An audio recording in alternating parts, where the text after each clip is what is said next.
Unlike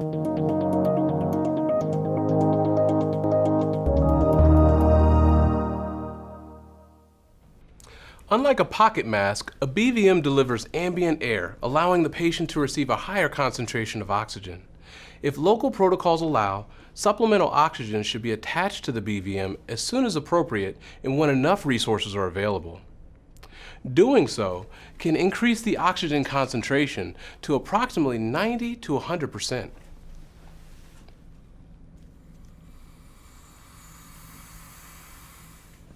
When you're the only provider present to operate the BVM, follow these steps. First, select an appropriately sized BVM. Then, if necessary, assemble the BVM. Next, position yourself behind the patient's head in a cephalic position.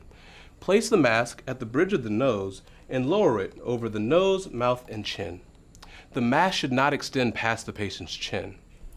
To hold the mask in place, position one hand around the mask, forming a C with the thumb and index finger and an E with the last three fingers. This is the EC hand position. Then, seal the mask completely around the patient's mouth and nose by lifting the jaw into the mask. Be sure to maintain an open airway in the pass neutral position. Depress the bag about halfway to deliver a volume of 400 to 700 milliliters. Provide smooth, effortless ventilations that last about 1 second and begin to make the chest rise.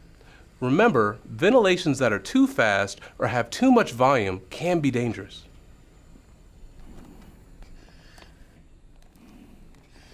Although a single provider often uses a BVM, evidence shows that 2 providers are needed to most effectively operate the equipment.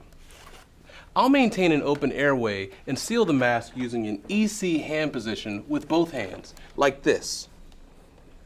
And while Greg is doing that, I'll deliver ventilations by gently squeezing the bag about halfway to make the chest begin to rise, like this. Each ventilation should last about 1 second.